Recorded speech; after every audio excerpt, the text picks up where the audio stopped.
Hey guys, what's going on? It's Rinesh, and in this video, I want to share with you probably the most valuable process or insight that I've gone through in my entire life. This one is big, and I get super excited about this because it's all about how do you find your dreams? How do you find that meaning, that thing that you're supposed to do in this life? How do you find that calling?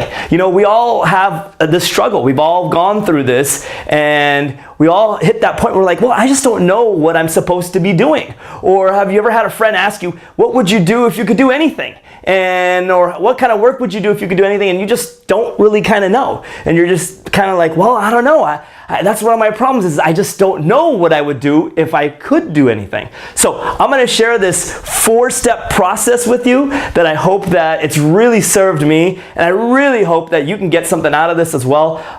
Like I said, it's probably one of the most valuable processes that I've been through my entire life to really find what I want to do. Find out what I want out of my day, how do I move towards the dreams that I want? And how do you kind of even get to that point where you know what you want? So this video, I hope, is going to clear that up for you and hopefully bring some good thoughts into your mind and your heart that are already in there and just kind of bring them out that kind of reveals to you, hey, this is kind of what you want out of your day or you want out of your life, and I hope that this can bring that to you. So let's go through this 4-step process that will help us find, create, and really seek out our ambitions that we want. Maybe we don't know them yet, maybe they're slumbered deep inside, but this is gonna help bring those out. So number one, the first thing is you gotta have some white space in your day, okay? So as basic as this sounds, you gotta have some white space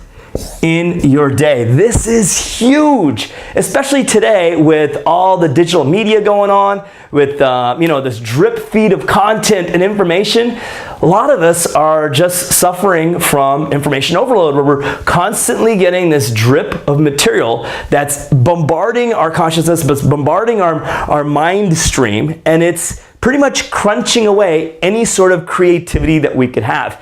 And the way to get that back is to create this white space. White space means that the next time you're standing in line, you don't pull out your phone. You're not looking at this digital stream of information that's constantly stimulating you. White space could mean that, hey, you take at least 20 to 30 minutes every day to just sit and be. You're not reading a book, you're not listening to a podcast, you're not watching a video.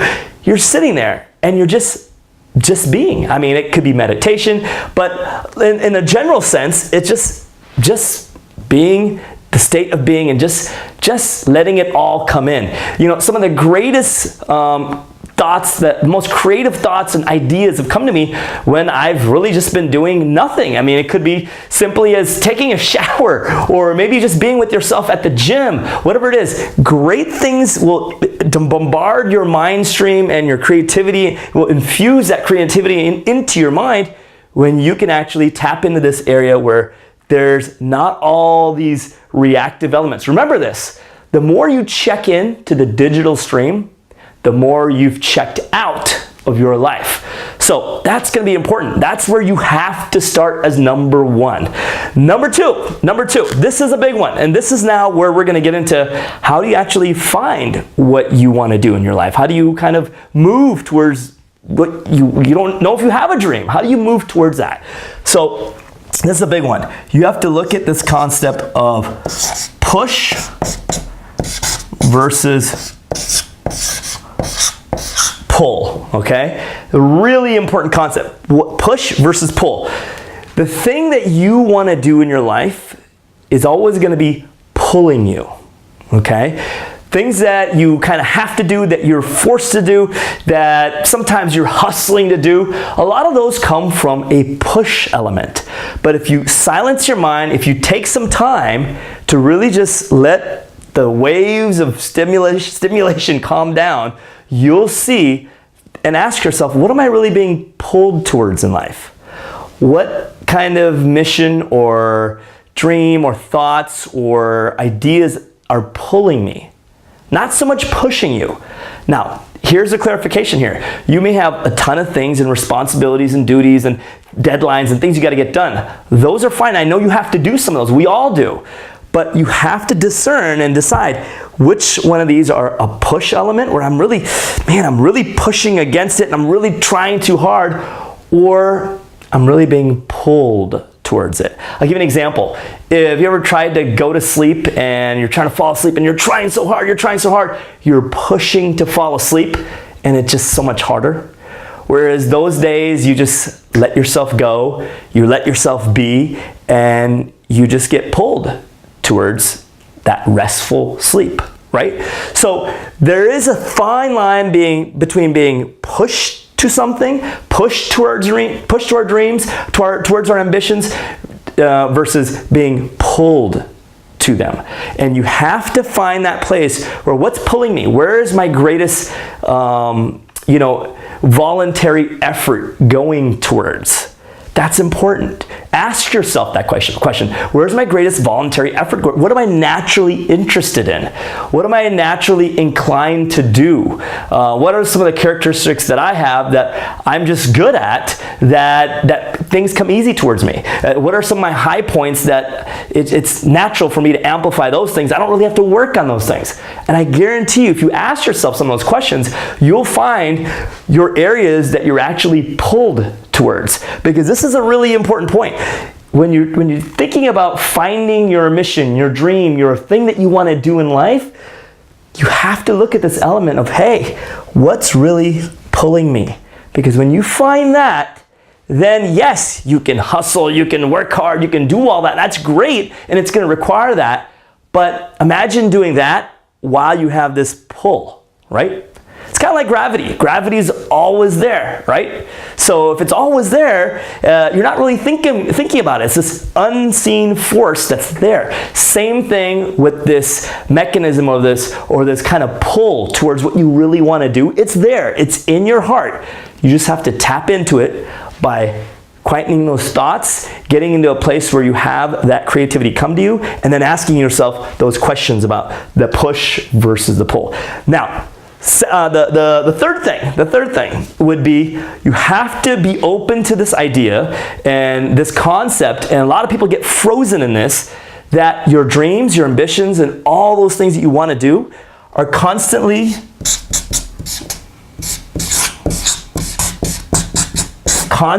evolving. Okay? They're constantly evolving. A lot of times people get stuck in this concept of like, wow, I don't know what I want to do for the rest of my life.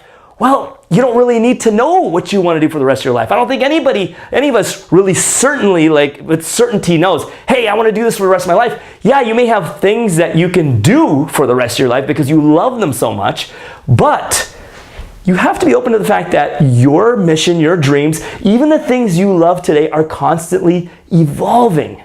They're constantly evolving, which means that, yeah, the things that you're pulled towards today, they're going to evolve. But they're going to kind of roll you into your next level of growth. They're going to roll you into your next mission, your next calling, whatever that is. They're going to roll you into that. And that's the evolution. That's not only what's evolving out there that you want, but that's that internal evolution. You're going to go through that spiritual growth when you find that, hey, this is what's pulling me, but I'm open to it evolving me. You see, when you have that concept of, hey, this is going to be evolving as I go through, you're not going to be frozen in this mindset of like, I got to find something that I always have to do, and what can I do for the rest of my life? And that's the biggest kind of misleading question people ask themselves, like, what can I be comfortable doing for the rest of my life? Well, that's a tough question to answer. A better question is, what am I pulled towards now that I know I can dive into, and it's really calling me, it's pulling me, but I also know that this thing's going to evolve within me, through me, and outside into that world, right? So once you find that out and you get this mix going, then the next step is, this is the big one, and this is where a lot of people miss it, and they miss this whole gift. Even if they have this sense of what's pulling them towards what they really want to do, they'll miss it because they'll never start.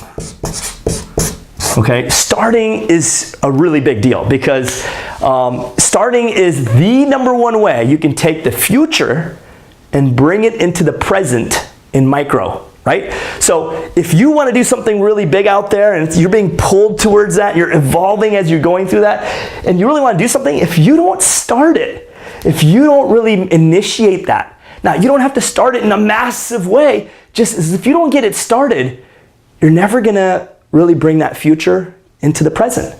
And starting is the most predictable way to bring the future into the present, because now you've said to the world and your mind that, hey, I want to do this, and I'm going to start on this. I'm going to make the phone call. I'm going to go to that one event. I'm going to write that one letter. I'm going to send that email out, whatever it is. I don't know who writes letters these days, but if you do, that's great.